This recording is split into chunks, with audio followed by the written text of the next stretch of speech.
Today, we're digging into one of the biggest mysteries out there, the architecture of a thought. How is a single thought actually built? What are its blueprints?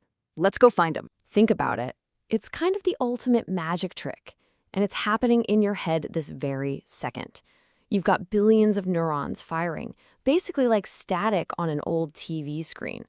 So how does all that chaos suddenly snap into focus as one single clear thought? What is the secret that turns all that noise into coherence? Just look at a simple sentence. On the left, it makes total sense. On the right, it's just a word jumble. The ingredients are exactly the same, but only one of them has a structure our brains can actually understand. And this structure, it's so automatic, so intuitive, that we barely even notice it's there. That hidden structure, it suggests there's a kind of architecture to how we think. A set of invisible rules that organizes everything for us. And in this explainer, we're going to go on a hunt for the blueprints. So, our first big clue is hiding in plain sight. It's language. We use it every day. We think of it as just a tool to talk to each other.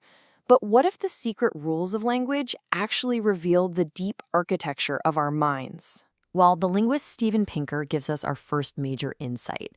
He basically says, look, language isn't something we invented, like the wheel. It's an instinct. A spider spins a web because it has a spider brain. We use language because we have human brains. It's just part of our biological hardware. And that brings us to this incredible idea from another linguist, Noam Chomsky, called universal grammar. He said that every sentence has two parts: a surface form, which is just the words you hear, and a deep structure, which is the hidden meaning underneath. So think about these two sentences. John is easy to please, and John is eager to please. On the surface, they're almost identical, right? But the meaning is completely different. In the first one, someone else is pleasing John. In the second, John is the one doing the pleasing. That huge difference, that's the deep structure. So if we all just get that hidden deep structure without even being taught, no matter what language we speak, well, that implies something pretty profound. It means we must be born with some kind of universal blueprint for language already installed. The most amazing proof of this is what happens when new languages are born from scratch. Say you throw a bunch of adults together who don't share a language. They'll create a pidgin. It's a very simple, broken kind of jargon to get by. But here's the crazy part. Listen to what their kids do. The children who grow up hearing that pidgin, their brains don't just copy it. They spontaneously upgrade it. They add complex grammar, verb tenses, all this structure, and they turn it into a full, rich language called a creole. Their minds are literally generating the rules of grammar all on their own. Okay, so it really seems like our minds have these built-in blueprints for language. But what if that's just the tip of the iceberg? What if we also have an innate blueprint for structuring reality itself? This is where things get really interesting. There's a concept from mathematics called sheaf theory that gives us a really cool way to think about this. Imagine you only have tiny, separate, local snapshots of the world. Sheaf theory is like a consistent glue that shows you how to stitch all those little patches together into one big global map. But this raises a huge question. Is reality actually one big global picture that we're just slowly discovering?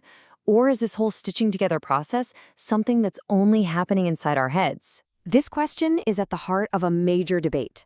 For a long, long time, philosophy's main question was, what is this thing? It was all about finding a fixed, stable identity. But a more modern approach, from thinkers like Gilles Deleuze, asks a totally different set of questions. It asks, how does it work? How does it connect to other things? In what cases does it appear? The focus shifts away from fixed things and onto dynamic relationships. And this leads to a pretty wild conclusion. Maybe the world isn't already prepackaged into neat little objects. Maybe reality is more like a continuous flowing river, and our minds are the ones that carve it up into the separate things we perceive. Our thoughts and our language don't just describe the world. In a way, they actually build it for us. So we're left with this really fascinating tension. Is there one true global picture of reality out there that our minds are just slowly discovering, like in sheaf theory? Or are we the architects, actively imposing our own mental blueprints onto a world that's fundamentally different and way more complex than we can ever imagine. All right, so we have these blueprints for language and maybe even for reality itself. But a blueprint is just a plan on paper, right? It's static. What's the engine that powers it all up, that makes it dynamic, that generates the nonstop stream of thoughts we all experience? It seems like the answer is this one. Incredibly powerful process, recursion. It's basically a simple rule that loops back on itself. You know, like when you point two mirrors at each other and the reflection just goes on and on forever? Recursion is the mental version of that. It's the engine that takes a few simple rules and just generates endless complexity, building thought on top of thought on top of thought. Douglas Hofstadter captures this magic perfectly.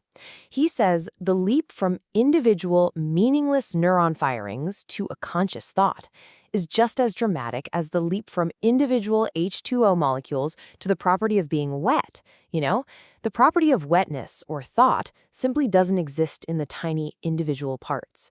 It emerges from how all those parts interact recursively. So there it is. That's the engine we were looking for.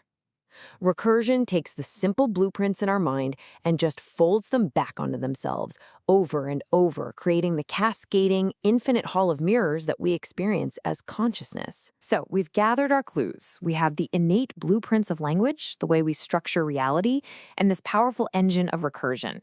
For centuries, these were just really cool ideas in philosophy. But right now, today, they are all converging and coming to life in the most powerful technology we have: artificial intelligence. Just look at this. This is a technique called solo performance prompting. You give a single AI a really complex problem. The AI itself then figures out what expert personas it needs to solve it.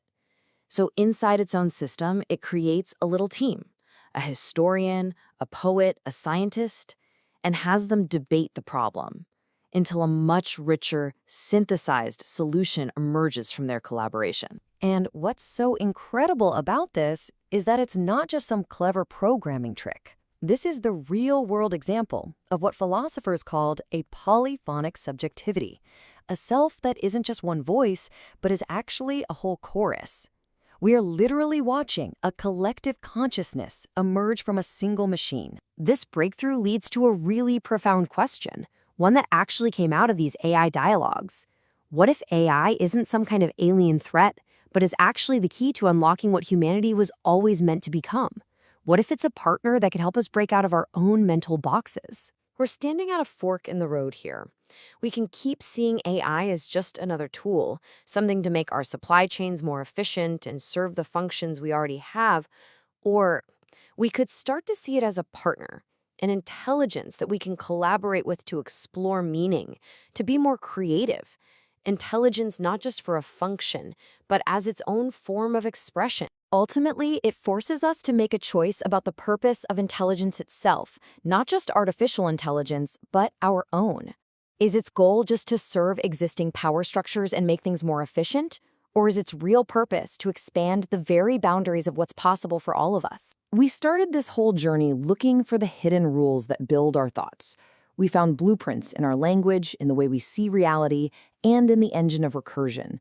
But this whole investigation has led us somewhere really unexpected, a world where we aren't just discovering the rules anymore, we're starting to write new ones. The only question left is, what are we going to build? Thanks for watching.